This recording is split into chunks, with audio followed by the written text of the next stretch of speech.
We discovered one of the best auto HDR tricks that we can get on the PC within Reshade with this add-on called MajorPainTheCactus. Link in the description of the video if this is the first time you see it, so you learn how to get this set up. But now, so far, I was using this add-on in combination with the Lilium's inverse tone mapping shader because I didn't notice that the folder that comes with this MajorPainTheCactus mod had a shader inside it.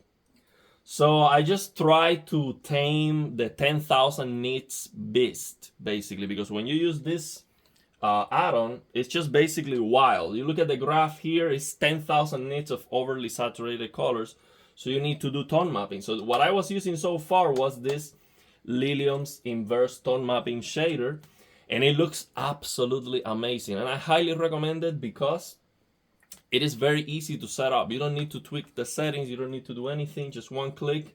Super bright HGIG, very saturated colors. You can see it here. DCI-P3 63%. I mean, you don't see that on native HDR games. It's just amazing, okay?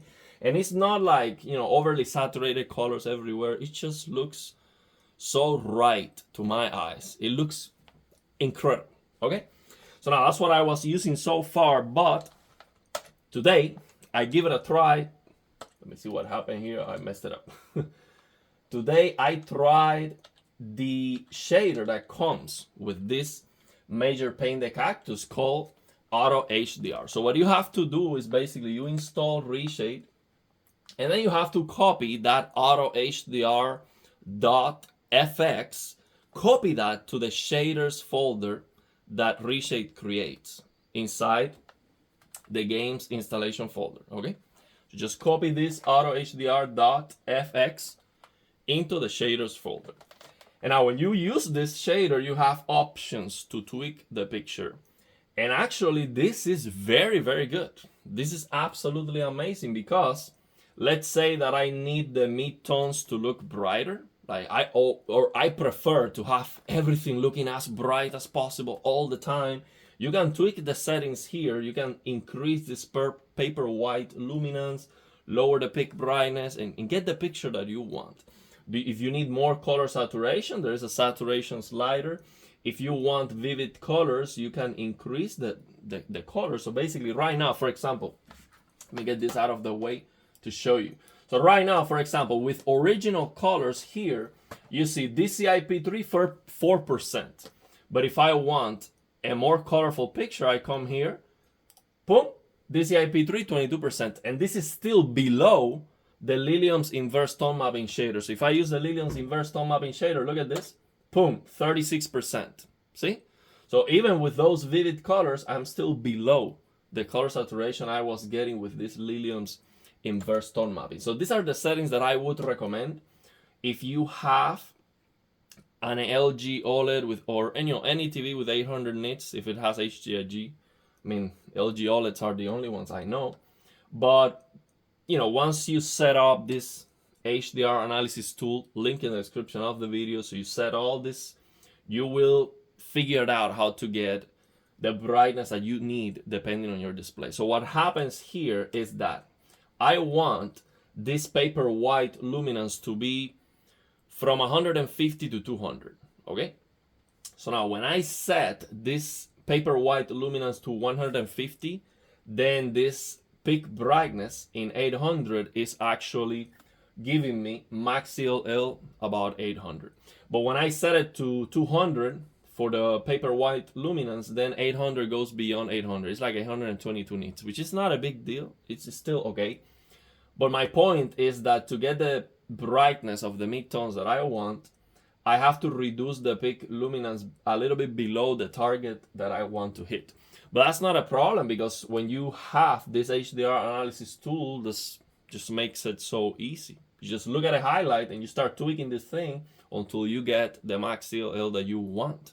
And this is very, very good because actually I'm going to try this for OLED Motion Pro. I'm gonna increase that paper white luminance as much as possible and tweak the peak brightness to get the best and the brightest picture I can get. But that video is coming.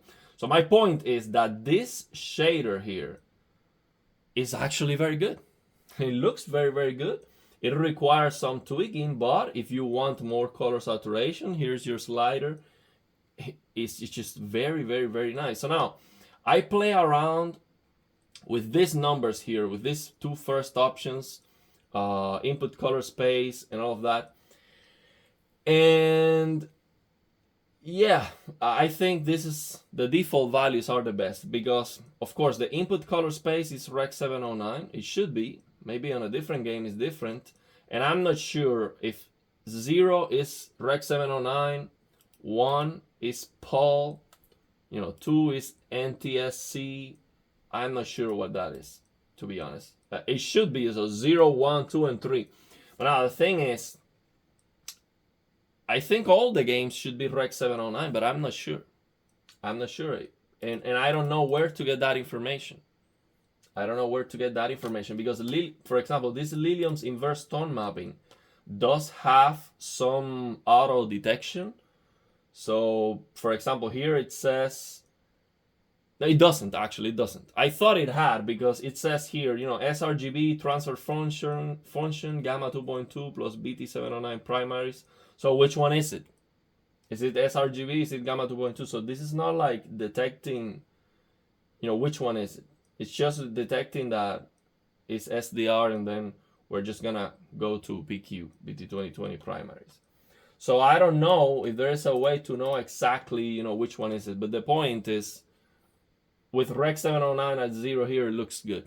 And that's all it matters. But you can play around with this and increase it to 1 and see the difference. It does, the picture changes, the colors change. I see the colors clearly changing here. You see? The color saturation changes absolutely. Absolutely changes. But yeah, I believe the 0 would be the best option. It's the default option anyway. And the output color space, the only one that works is this 3, because if I go to anything other than 3, look at the graph, it goes wild to 10,000 nits. Look, see, 10,000 nits. So let's say at 0, it should be Rec 709. That's 10,000 nits. It's like it is not even doing the tone mapping. At 1, the same. 10,000 nits, that's supposed to be sRGB. Then 3 is supposed to be DCI-P3, and that's the one that works for the tone mapping. You see here that the tone mapping is finally working. And yeah, no, actually 3 is HDR10. 3 is HDR10 because 0 is Rec 709. 0, 1, 2, and 3. So 3 is HDR10. So that's the one that is going to work. It's gonna make this shader do the tone mapping. So then you have this color, original or vivid. I would use vivid mode all the time because, as I show you, this vivid mode is actually going below the color saturation of this Lilium's inverse tone mapping, and it still looks very, very good. So I would definitely use vivid, but if you feel like the colors are too wild, maybe you're using this on a QD OLED, for example, and the QD OLED has more color saturation. So maybe the QD OLED with this kind of colors, you would be like ferocious. Okay, you might feel like, okay, let me turn it down a little bit, especially if you're using vivid mode settings on your TV already, because keep in mind that your TV settings matter a lot. If you have more like accurate settings on your TV, you can see closer to what this is trying to output. But if you are forcing vivid mode settings anyway, it doesn't matter if you have more of a original or if you have a lower color saturation here. It doesn't matter because you're pushing the colors with your TV settings anyway. That's why the best is, of course, to have accurate settings.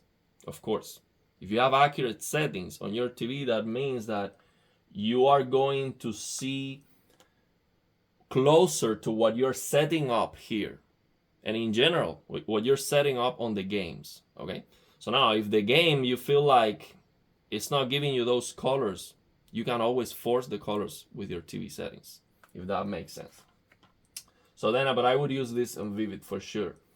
And now also very nice to have this white temperature slider here, Because for example, I like blue light killer settings, and right now I have my C1 calibrated with my own knowledge and abilities and my own instrument, which is basically my phone camera and a cell phone app. Okay, I do not have a colorimeter. I'm not interested in getting a colorimeter. Why? Because I can get the picture quality that I like without any instruments. I don't care about getting a colorimeter. So, but what I was gonna say is that I have my C1 set to 6000K based on my phone camera and the app that I'm using. Okay, if it's not 6000K, it is for sure the same color temperature that you get when you use this reduced blue light setting on this LG OLEDs. You see, we have this reduced blue light setting. Let me show you. The color temperature that I get here, the reading that I get on my phone camera with that app when I use this reduced blue light setting is the same that I calibrated to, basically. But what I did was to make it look good. Okay? Make it look good to my eyes. So we're not talking about accuracy here. So now, that color temperature is reading about 6000K. And if I come here and I type in 6000 in this white temperature, if I type here 6000, what happens is that now this looks like it looks closer to what it would look without that blue light killer setting, basically. So let's say that, I have my TV calibrated to play, to be low blue light because I play at night before going to sleep. And I like it because I can sleep better. But let's say I'm playing in the morning and I do not want to have blue light killer setting. Boom. This is amazing because now I can just have the game colors looking like they would look more normally without this blue light killer settings. And that's a great option. Okay, anytime I want, I can just do that. And I know this looks kind of blown out in the outside. Let me change my camera settings. I have to reduce the exposure a little bit. Okay. So, see, this is great, having that option. It is really, really great because I can make it look more, I'm not gonna say D65, but like 6500K basically. Even when the TV white balance is set up to be a warmer color temperature. Okay, so this is great, having this option. And then if I just don't want this, and I just set it to 0. So it does nothing. And of course we have brightness, contrast, saturation. So I wouldn't touch this brightness and contrast. The color saturation maybe, if you want to play around with it. And this gamma in and out, this is not something that I find it useful so far. So that's it. This would be my recommendation.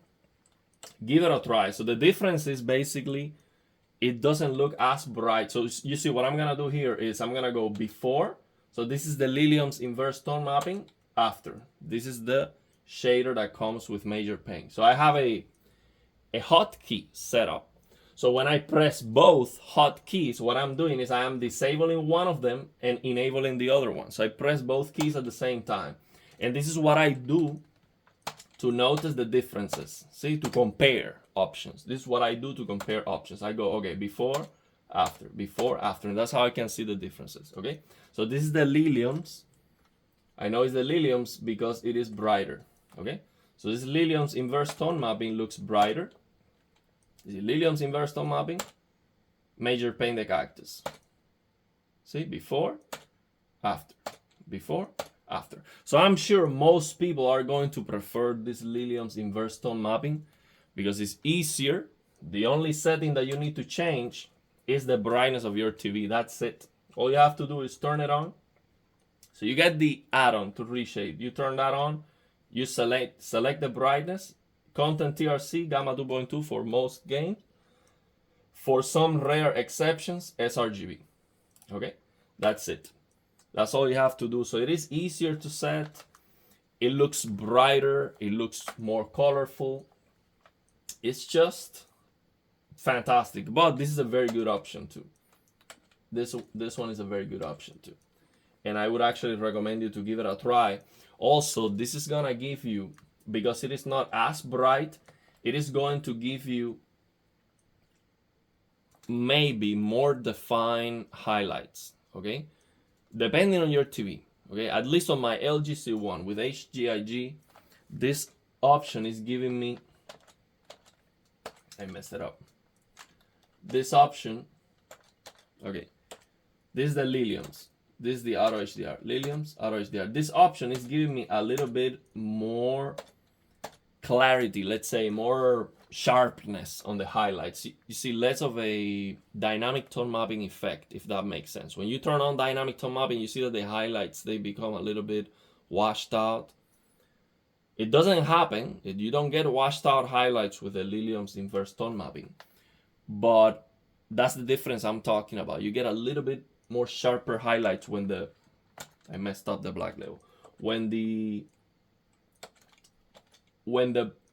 brightness of the midtones is lower, you get a little bit better pop on the highlights, just because of the ABL limitations, or who knows. That's what I see.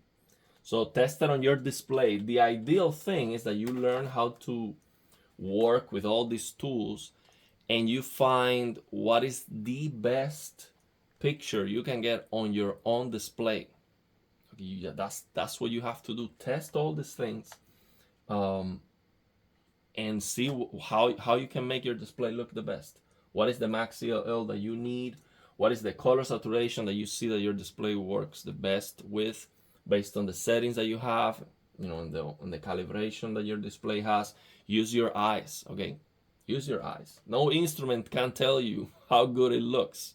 You need to use your eyes and compare the options that you have available, okay? Forget about accuracy. This game doesn't support HDR. What are you gonna do? Play on SDR? Look, this is how the SDR looks. I'm going to, so here's what I'm gonna do. I have a Lilium's inverse tone mapping here, this third option. You see that I have repeated Lilium's inverse tone mapping shaders here. I'm gonna do this. I have this option set to SDR, okay? Map SDR into HDRs. And this SDR option is set to 203 nits, okay? So I'm gonna change from that option to the auto HDR option. Basically, I'm gonna do this. I'm gonna go from that option to this one and see the difference. Look, this is SDR. No, this is my keyboard is wireless and sometimes it just doesn't work.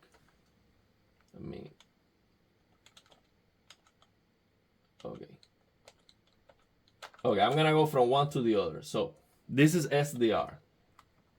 Look, this is SDR. Boom. It's just, look at the difference. That's SDR. That's how SDR looks. Okay.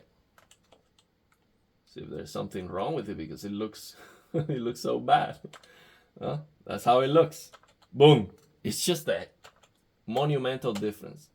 Monumental difference. SDR, HDR. SDR, HDR. SDR, HDR.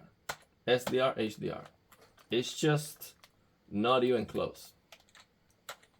And we're not talking about everything looking brighter. You see, in a case like this, it looks about the same. See, SDR, HDR, it looks about the same. You're just getting more depth on the image because things are popping. Look how these things are not popping at all on SDR.